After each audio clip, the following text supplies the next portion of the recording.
चलो अब chapter number 3 में उदाहरण नंबर 8 पढ़ेंगे। ये मोस्ट आईएमपी सवाल है। अभी इसी मेथड का सेम सवाल बोर्ड के एग्जाम में आया था 4 नंबर में, इसी मेथड का सवाल था। ध्यान देना, इस मेथड के 2 सवाल आपके किताब में हैं।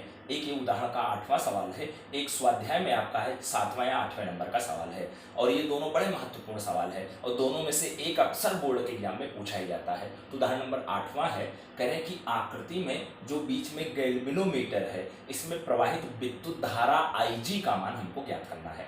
ठीक है, और ये आकृति बनी हुई आएगी। अच्छा, जो आकृति बनी हुई आएगी इसमें देखना एक विद्युत धारा यहाँ से I प्रवाहित होती हुई जा रही है और गैल्वेनोमीटर में IG विद्युत धारा प्रवाहित होती हुई जा रही है। अब गौर करना, ये बैटरी के प्लस सिरे से जब I विद्युत धारा यहाँ पर आई तो बिंदु A पर आने के बाद 2 रास्ते हुए हैं। यहाँ पर प्रवाहित होने वाली विद्युत धारा I1 है, यहाँ पर प्रवाहित होने वाली विद्युत धारा I2 है। अब ये I1 विद्युत धारा जब बिंदु B पर पहुंची, अब इसमें से IG विद्युत धारा नीचे की ओर चली आई है। IG विद्युत धारा कहाँ चली आई है? नीचे की ओर। अब उसके बाद शेष क्या बचेगा? I1 जा रहा था, I1 में से IG नीचे आ गया तो बचेगा क्या? I1 माइनस IG जो BC तार में प्रवाहित होता हुआ जा रहा है। अब ये I2 यहाँ पर आ रहा है और IG यहाँ से होते हुए बिंदु D पर आएगा तो बिंदु D पर दोनों मिल जाएंगे, जिसका मतलब DC तार में प्रवाहित होने वाली विद्युत धारा I2 और प्लस IG आपका हो जाएगा। अब ये I1 माइनस IG और I2 प्लस IG जब बिंदु C पर मिलेंगे, यहाँ पर प्लस का IG माइनस का IG कैंसिल हो जाएगा, बचेगा क्या? I1 प्लस I2 और यही I1 प्लस I2 मिलकर क्या हो जाएगा? I हो जाएगा और यही I विद्युत धारा प्रवाहित होते हुए माइनस सिरे पर आएगा।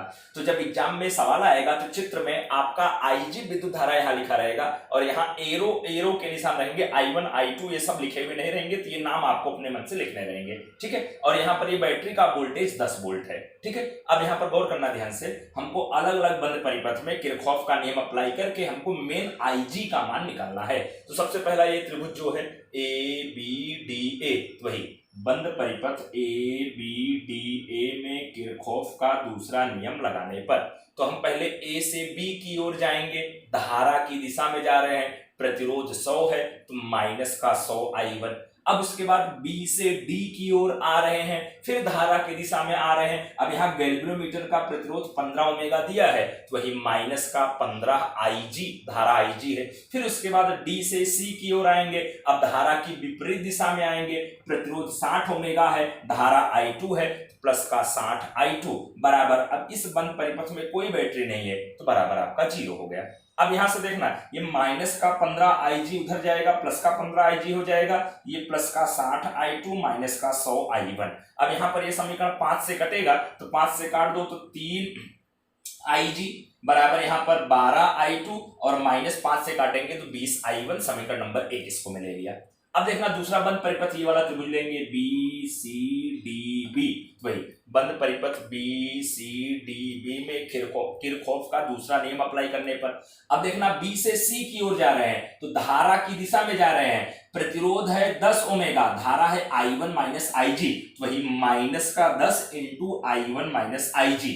अब उसके बाद C से D की ओर आएंगे, धारा की विपरीत दिशा में जाएंगे, प्रतिरोध 5 ओमेगा है, धारा है I2 प्लस IG, वही plus 5 into I2 plus IG।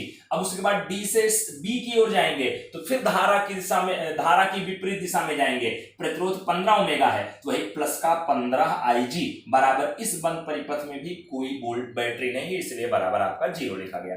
अब यहाँ अंदर देखो गुणा कर देंगे तो यहाँ पर हो जाएगा माइनस का 10 I1 माइनस माइनस प्लस 10 का IG और यहाँ प्लस का 5 I2 प्लस का 5 IG प्लस का 15 IG बराबर 0। तो पहले IG देखो लिख लो, ये 10 5 15 15 30 IG माइनस 10 I1 और प्लस 5 I2 बराबर 0। अब यहाँ पर देखना ये समीकरण आपका कट रहा है 5 से, यहाँ पर 6 IG minus 2 I1 plus I2 बराबर 0। अब ये 6 IG को लिख सकता हूँ 2 इंटू 3 IG बराबर, अब इसको उस साइड ले जाएंगे, बराबर 2 I1 माइनस का उधर जाएगा प्लस हो जाएगा और माइनस का I2 प्लस का उधर जाएगा माइनस हो जाएगा। अब यहाँ पर 2 इंटू अब 3 IG का मान देखो समीकरण नंबर 1 में है 12 I2 माइनस 20 I1, तो वही IG के 3 IG का स्थान पर 12 I2 माइनस 20 I1 बराबर 2 I1 माइनस I2, अंदर गुणा कर लो तो 12 दूनी 24 I2 और माइनस 20 दूनी 40 I1 बराबर 2 I1 माइनस I2। ओके, अब यहाँ पर इधर की सारी संख्या उधर ले जाएंगे, पहले उधर वाला लिख लिया 2 2i1 माइनस i2, फिर इधर आएगा प्लस 40i1 और ये आपका माइनस 24i2 बराबर 0।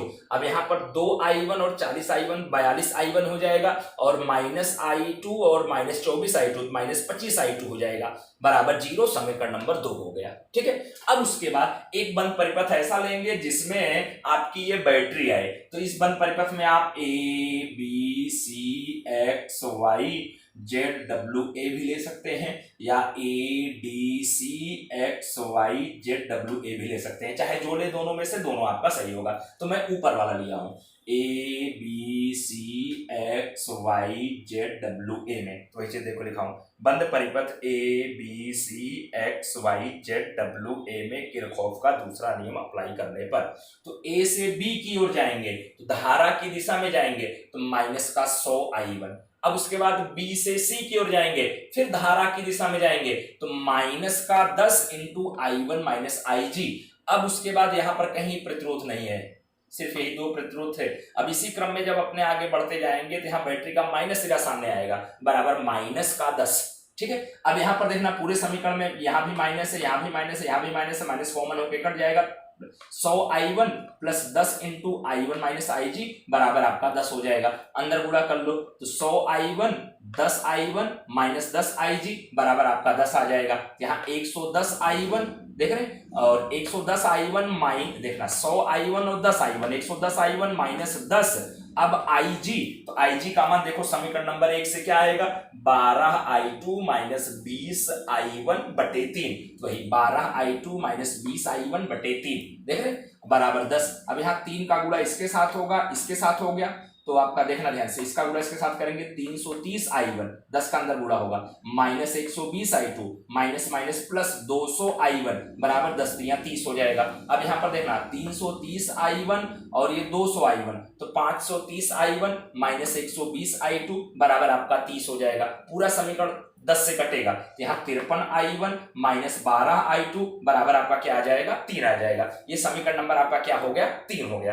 अब देखना जो समीकरण नंबर 2 है और जो समीकरण नंबर 3 है, समीकरण नंबर जो 2 है और जो समीकरण नंबर 3 है, इन दोनों समीकरणों को लोप की रीति से हल करेंगे। तो देखना समीकरण नंबर 2 में i2 के साथ 25 है माइनस का 25i2, यहाँ माइनस 12i2, तो यहाँ पर एक काम करें, अगर समीकरण नंबर 2 में 12 का गुणा और समीकरण नंबर 3 में 25 का गुणा करके घटा दे, i2 से i2 कट जाएगा, i1 का मान आ जाएगा। तो वही चीज देखो मैं लिखा हूं समीकरण नंबर 2 में 12 का गुणा तथा समीकरण नंबर 3 में 25 का गुणा करके घटाने पर। अब समीकरण नंबर 2 में 12 का गुणा करेंगे तो 12 गुणे 42 बराबर 504i1 माइनस 25 गुणे 12 बराबर 300i2 बराबर 0 हो जाएगा। फिर यहाँ पर देखना 25 का गुणा करना है तो 53 गुणे 25 बराबर 1325i1, फिर 12 गुणे 25 बराबर 300i2 माइनस का 300i2 बराबर 25 या 75। अब घटाएंगे चिन्ह बदलेगा, ये माइनस ये प्लस और ये माइनस, अब ये आपका टर्म कैंसिल हो जाएगा। यहाँ माइनस का 1325 प्लस का 504 घटाने पर माइनस का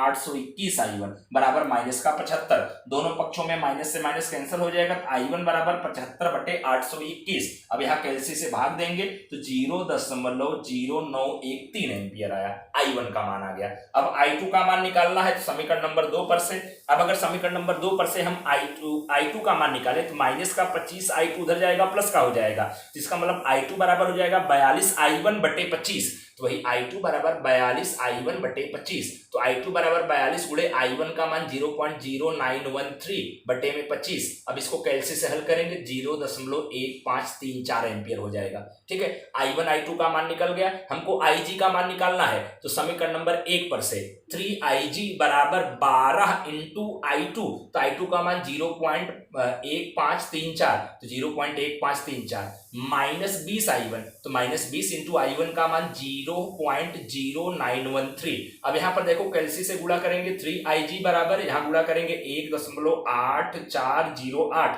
माइनस यहाँ गुणा करेंगे 1.826, अब यहाँ इन दोनों को घटाएंगे तो यहाँ से IG बराबर घटाने पर 0.0148 0.0148 और बटे में 3 हो जाएगा। 3 से भाग देंगे तो IG बराबर 0.00493 या इसी को लिख सकते हैं IG बराबर 4.93 गुणे 10 की घात -3 एम्पियर, या इसी को आप लिख सकते हैं IG बराबर 4.93 मिली एम्पियर करके लिख सकते हैं। तो ये 4.93 मिली एम्पियर जो आपके किताब में आंसर आया है, IG बराबर 4.87 मिली एम्पियर आया है। तो 4.87 को भी 4.9 मिली एम्पियर लिखा जा सकता है और 4.93 मिली एम्पियर को भी 4.9 मिली एम्पियर लिखा जा सकता है। तो ये आपका आंसर है। ओके, तो इसको खूब अच्छे से, खूब मेहनत से अच्छे से 3-4 बार प्रैक्टिस कर लेना। समीकरण इसमें मेन है हल करना। ओके।